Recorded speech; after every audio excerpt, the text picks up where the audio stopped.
یہ ان دنوں کا ذکر ہے جب میں 11 برس کی تھی اور چھٹی جماعت کی طالبہ تھی۔ سمیرہ مجھ سے 5 برس بڑی تھی۔ ہم گاؤں میں رہائش پذیر تھے اور سمیرہ سکول نہ جاتی تھی۔ اس نے جو کچھ پڑھا گھر میں ہی پڑھا، ایک استانی اسے گھر آ کر پڑھا جاتی تھی۔ سمیرہ کا گھر ہمارے مکان سے چند قدم کے فاصلے پر تھا۔ دراصل اس کا جنم ایک امیر گھرانے میں ہوا۔ اس کے آباء و اجداد اس علاقے کے مالک اور سرپرست رہے تھے اور یہ جدی پشتی امیر تھے۔ اولادوں نے بعد میں جاگیر فروخت کر کے خود کو ایک علاقے تک محدود کر لیا۔ خان کے گھرانے کی خواتین پردے کی سختی سے پابندی کرتی، وہ دہلیز سے باہر قدم نہیں رکھتی تھی اور ان کو اسکول کالج جانے کی بھی اجازت نہیں تھی، جبکہ مراد علی تعلیم حاصل کرنے یورپ اور امریکہ تک جا سکتے تھے۔ سمیرہ بہت خوبصورت لڑکی تھی۔ جب امی جان خان کی بیوی سے ملنے جانے کے لیے جاتی تو سمیرہ مجھ سے بہت خلوص سے ملتی اور والدہ سے کہتی کہ میں اکیلی ہوتی ہوں اور مجھ سے باتیں کرنے والا کوئی نہیں ہوتا، آپ محسنہ کو میرے پاس بھیج دیا کریں۔ وہ 16-17 برس کی بھولی بھالی لڑکی تھی، باتیں 11-12 برس کی لڑکیوں جیسی کرتی تھی۔ میری اس کی دوستی ہو گئی۔ امی جانتی تھی کہ سمیرہ کو گھر کی دہلیز سے باہر قدم رکھنے کی اجازت نہیں ملے گی، اسی لیے وہ مجھے اس کے پاس جانے سے منع نہیں کرتی تھی۔ میں سمیرہ سے اپنے گھر آنے کا تقاضا بھی نہ کرتی تھی کیونکہ میں اس کی مجبوریوں کو سمجھتی تھی۔ وہ اکثر مجھ سے اسکول کی باتیں سنتی، اسے اسکول جانے کا بڑا شوق تھا۔ سمیرہ کی امی میرا بہت خیال رکھتی، میری امی سے دوستی تھی اور یہ بھی معلوم تھا کہ میں ایک چھوٹی سی لڑکی ہوں، تاہم وہ بیٹی پر کڑی نگاہ رکھتی۔ میں جاتی تو خوش ہو جاتی، پیار محبت سے پیش آتی اور بیٹی کو کہتی کہ محسنہ کی خوب خاطر تواضع کرو، یہ تمہاری اکلوتی سہیلی ہے۔ سمیرہ مجھ کو سہیلی ہی سمجھتی، حالانکہ عمروں کا فرق تھا۔ وہ مجھ سے دل کی باتیں کہتی، اسے میرا انتظار رہتا، چھٹی کے دن میں ضرور اس کے گھر جاتی۔ کسی وجہ سے نہ جا پاتی تو اپنی ملازمہ کو بھیج کر وہ مجھے بلوا لیتی۔ ایک روز میں اس سے ملنے گئی تو سمیرہ بہت خوش تھی۔ اس نے مجھ سے کہا، محسنہ تم جانتی ہو آج میں کیوں خوش ہوں؟ ہمارے چھوٹے چچا شہر سے لینے آ رہے ہیں، وہاں ان کے بیٹے کی شادی ہے، میں پہلی بار شہر دیکھوں گی، سوچو کتنی خوشی کی بات ہے۔ واقعی اس کے لیے خوشی کی بات تھی اور ایک انہونی سی بات کہ پہلی بار وہ گھر کی چاردیواری سے باہر جا رہی تھی، وہ بھی کسی بڑے شہر میں۔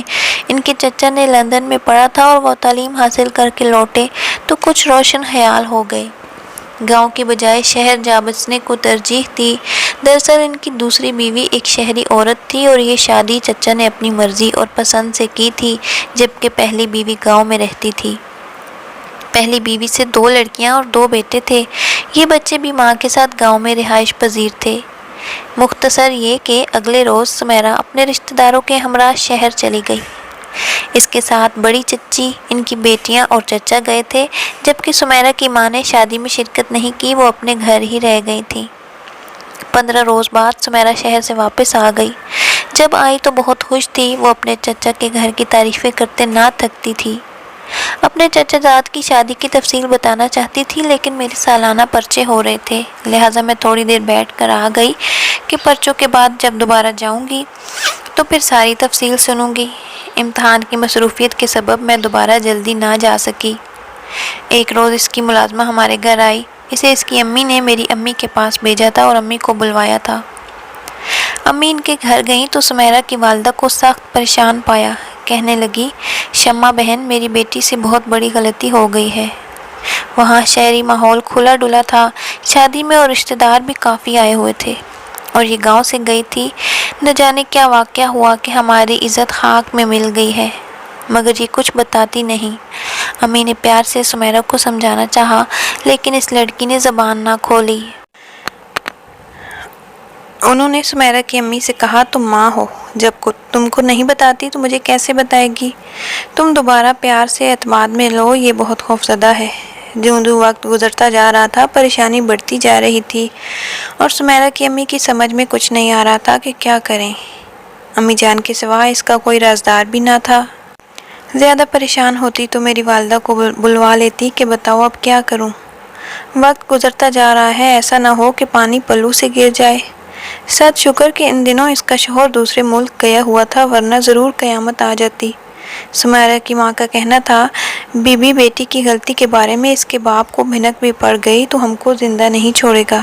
اور اس قیامت سے قبل ہی اس مسئلے کا حل بھی نکالنا ہوگا۔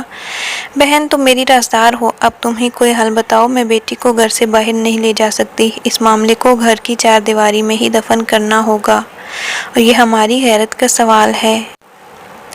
بہت سوچنے کے بعد میری ماں کو ایک حل سوجھ گیا۔ ہماری نانی اماں جہاں رہائش پذیر تھیں وہ جگہ زیادہ دور نہ تھی۔ ان کے گھر کے سامنے ایک نرس کافی عرصے سے رہتی تھی جس کا نام سارا تھا۔ کالے رنگ کی موٹی سی یہ عورت جس کے نین نقش تو معمولی تھے لیکن ہر وقت بنی ٹھنی رہتی تھی، وہ کچھ لالچی بھی تھی تبھی محلے میں مقبول نہ تھی، صرف ضرورت مند لوگ ان سے تعلق رکھتے تھے۔ سارا ایک سرکاری اسپتال میں ملازمت کرتی تھی، اس کی بھی رات کی ڈیوٹی ہوتی تھی، کبھی دن کی۔ جب وہ فارغ ہوتی تو گھر پر رہتی۔ محلے کی ضرورت مند عورتیں اس کے پاس بیماری یا تکلیف میں مدد کی طالب ہوتی تو وہ ان سے اچھی خاصی رقم اینٹھ لیتی اور کسی سے ذرا برابر بھی رعایت نہ کرتی۔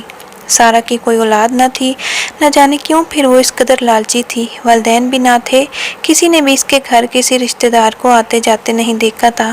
وہ جب ڈیوٹی دینے جاتی تو دروازے پر تالا لگا جاتی، ڈیوٹی سے لوٹتی تو گھر کا کام کرتی یا سو جاتی۔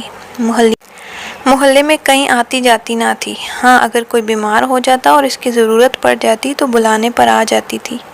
وہ خوش اخلاق نہیں تھی اس لیے اپنی فیس پوری لے لیتی۔ جب کسی کو انجیکشن لگوانا ہوتا یا گھر پر ڈرپ لگانی ہوتی تو اس کو بلایا جاتا۔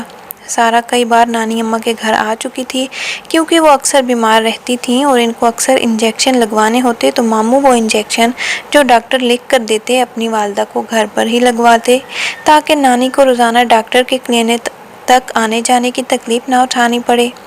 یوں امی جان سے بھی سارا کی سلام دعا تھی۔ محلے دار سارا کو صرف اپنے دکھوں میں بلاتے اور خوشی کی تقریبات میں کوئی اسے مدعو نہیں کرتا تھا۔ سبھی جانتے تھے کہ وہ ایک متعلقہ عورت ہے، اس بات نے بھی سارا کو الگ تھلگ کر دیا۔ امی جان نانی اماں کے گھر گئیں، انہوں نے سارا کو بلوا بھیجا۔ اتفاق سے وہ گھر پر تھی، فوراً آ گئی۔ وہ سمجھی کہ نانی اماں کو انجیکشن لگوانا ہے مگر یہاں مسئلہ ہی کچھ اور تھا۔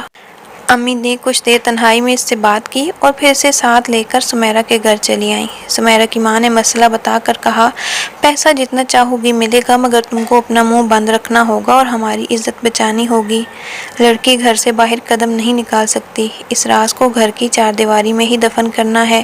اب ہماری عزت تمہارے ہاتھ میں ہے۔ سارا نے 50,000 روپے کا مطالبہ کیا اور دوسرے روز آنے کا وعدہ کیا۔ دوسرے دن وہ ایک چھوٹا سا بیگ لے کر آ گئی۔ اس نے سمیرا کو انجیکشن لگایا اور سمیرا کی ماں سے کہا، رقم ادا کرو اور فکر نہ کرو، تمہاری عزت پر آنچ نہیں آئے گی، یہ راز تمہارے گھر کی چار دیواری میں دفن ہو جائے گا۔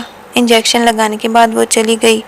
ابھی سے گئے چند منٹ ہی گزرے تھے کہ سمیرا تڑپنے لگی اور کچھ دیر بعد یہ دنیا چھوڑ کر ہمیشہ کے لیے چلی گئی۔ رشتہ دار اور پاس پڑوس سے عورتیں سمیرا کے گرد جمع ہو گئیں۔ ہر کسی کو سمیرا کے یوں اچانک مرنے کا دکھ تھا۔ اس کی موت پر ہر آنکھ اشکبار تھی۔ خان کی بیوی بھی صدمے سے نڈھال تھی۔ ظاہر ہے اکلوتی جوان سال بیٹی کی ناگہانی موت ہر ایک کو صدمہ تھا۔ امی کو خبر ملی، وہ فوراً ان کے گھر چل دیں۔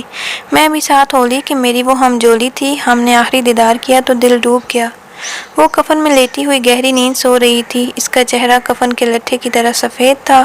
موت نے اس کے تمام راز سینے میں چھپا لیے۔ موت کبھی کبھی پریشان لوگوں کی دوست ہو جاتی ہے، ان کی رسوائی کا اپنے وجود میں سمیٹ کر ان کو سکون کی گہری وادیوں میں لے جاتی ہے۔ آج سمیرا کے لبوں پر کبھی نہ ٹوٹنے والی خاموشی کی مہر تھی۔ اب اس کے گھرانے کی عزت کو کوئی خطرہ نہ تھا، وہ گھر کی چار دیواری میں محفوظ ہو چکی تھی۔ باپ کی آمد کا انتظار نہ کیا گیا، اسے چچاؤں نے حویلی کے اندر بنے قبرستان میں دفنا دیا۔ چند دن لوگوں کو اس کی جوان سال موت کا افسوس رہا، پھر سبھی اس صدمے کو بھول گئے سوائے ماں کے جو اب بھی چھپ چھپ کر اسے یاد کرتی تھی۔ سمیرا کی ماں کے علاوہ اماں اور میں بھی سمیرا کو کبھی نہ بھلا سکے کیونکہ معلوم تھا کہ وہ تبھی موت نہیں مری بلکہ اسے نرس سارا نے کوئی انجیکشن لگایا جس سے اس کی موت واقع ہو گئی۔